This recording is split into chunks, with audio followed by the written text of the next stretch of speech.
മലയാളത്തിന്റെ മെഗാസ്റ്റാർ മമ്മൂട്ടിയെക്കുറിച്ചും അദ്ദേഹത്തിന്റെ കുടുംബവിശേഷങ്ങൾ അറിയാനും ആരാധകർക്ക് പ്രത്യേക താൽപര്യമാണ്. അത്തരത്തിൽ കഥകൾ പറഞ്ഞ് എത്താറുള്ളത് മമ്മൂട്ടിയുടെ സഹോദരനും നടനുമായ ഇബ്രാഹിം കുട്ടിയാണ്. ചെറുതും വലുതുമായ കഥാപാത്രങ്ങളിലൂടെ മലയാള സിനിമയിൽ നിറഞ്ഞു നിന്ന താരമാണ് ഇബ്രാഹിം കുട്ടി. യൂട്യൂബ് ചാനലിലൂടെയാണ് രസകരമായ കഥകൾ പറഞ്ഞ് നടൻ എത്താറുള്ളത്.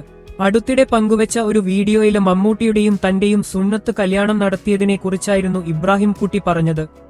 അന്ന് മമ്മൂക്ക ധൈര്യത്തോടെ നിൽക്കുകയും താന് പേടിച്ച് ഓടിയതുമൊക്കെ വളരെ രസകരമായ രീതിയിലാണ് നടന് പറയുന്നത്. ഞാൻ 2ാം ക്ലാസ്സിൽ പഠിക്കുമ്പോഴായിരുന്നു സുന്നത്ത് കല്യാണം. എന്റെയും ഇച്ചാക്കയുടെയും സുന്നത്ത് ഒരുമിച്ചായിരുന്നു. ഇന്നത്തെ പോലെ അന്ന് ആശുപത്രിയിലൊന്നും പോകാറില്ല. ഇപ്പോൾ കുട്ടികൾ ജനിക്കുമ്പോൾ തന്നെ ജാതി മതഭേദമില്ലാതെ ആളുകൾ കുട്ടികളുടെ സുന്നത്ത് ചെയ്യാറുണ്ട്. എപ്പോഴും ഹൈജീനിക് ആയിരിക്കുക എന്ന് കരുതിയാണ് അങ്ങനെ ചെയ്യുന്നത്. അന്ന് സുന്നത്ത് കല്യാണമെന്ന് പറയുന്നത് വലിയ ആഘോഷമാണ്. പ്രത്യേകിച്ച് തറവാട് വീടുകളിൽ. അത്യാവശ്യം കൃഷിയും കച്ചവടവുമുള്ള വീടുകളിൽ നാട്ടുകാരെയും ബന്ധുക്കളെയും വിളിച്ച് അത്യാവശ്യം ആഘോഷമായിട്ടാണ് സുന്നത്ത് നടത്തുന്നത്. ഇതിന് വിധേയരാവുന്ന ആളുകളാണ് അവിടുത്തെ ഹീറോസ്. നമുക്കതിന്റെ ജാട ഉണ്ടാവും. കാരണം ആ സമയത്ത് ശരിക്കും മെച്യൂർഡ് ആവുകയാണ്. ജീവിതത്തിന്റെ ഒരു സ്റ്റെപ്പ് മുന്നോട്ടായി. അന്നൊക്കെ സുന്നത്ത് ചെയ്ത ശേഷം പള്ളിയിൽ ധൈര്യമായി പോകാം. ഇന്ന് എല്ലാ കുട്ടികളും പോകും. അന്നൊക്കെ അങ്ങനെയാണ്. ആ മുറിവ് ഉണങ്ങിക്കഴിഞ്ഞ ഉടനെ പള്ളിയിൽ പോവുകയാണ് ആദ്യം ചെയ്യേണ്ടത്. കർമ്മം ചെയ്യുന്നതിന്റെ തലേന്ന് വീട്ടിൽ നെയ്ച്ചോറും തേങ്ങച്ചോറും തുടങ്ങി വിഭവങ്ങളുണ്ടായിരിക്കും. പഴയ ഷേവിംഗ് കത്തി പോലൊരു പ്രത്യേക കത്തി കൊണ്ടാണ് സുന്നത്തു ചെയ്യുന്നത്. പക്ഷെ രാവിലെയായപ്പോഴേക്കും എനിക്ക് പേടിയായി. കാരണം എല്ലാവരും രാവിലെ എത്തി മൗലൂദ് ചെല്ലും. ഇത് കേട്ടതോടെ എനിക്ക് പേടി തുടങ്ങി.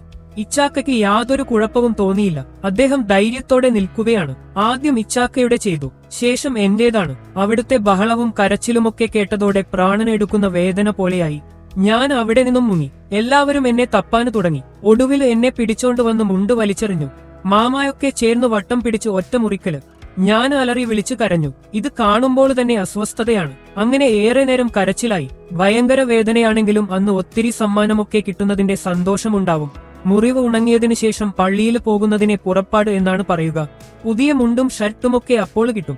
പള്ളിയിൽ പോയപ്പോൾ ഇച്ചാക്ക നിസ്കരിക്കുമെങ്കിലും തനിക്ക് അതൊന്നും അറിയില്ലായിരുന്നു. പിന്നീട് ഓരോരുത്തർ കാണിച്ചു തന്നാണ് പഠിച്ചതെന്നും ഇബ്രാഹിം കുട്ടി പറയുന്നു. മമ്മൂട്ടിയുടെ സഹോദരന്മാരിൽ ഇബ്രാഹിം കുട്ടി മാത്രമാണ് സിനിമയിലേക്ക് എത്തിയത്. രാഷ്ട്രീയക്കാരനായിട്ടും വില്ലനായിട്ടുമൊക്കെ നിരവധി സിനിമകളിൽ ഇബ്രാഹിം കുട്ടി അഭിനയിച്ചിരുന്നു. ഇപ്പോൾ അഭിനയത്തിൽ അത്ര സജീവമല്ലെങ്കിലും കിട്ടുന്ന കഥാപാത്രങ്ങളെ മനോഹരമാക്കാൻ അദ്ദേഹത്തിന് സാധിക്കുന്നുണ്ട്. അതിനു പുറമെ സഹോദരന് മമ്മൂട്ടിയുമായി ഏറ്റവുമധികം സൗഹൃദവും സ്നേഹബന്ധവും കാത്തുസൂക്ഷിക്കാൻ ഇബ്രാഹിം കുട്ടി അടക്കമുള്ള സഹോദരങ്ങൾക്ക് സാധിക്കാറുണ്ട്.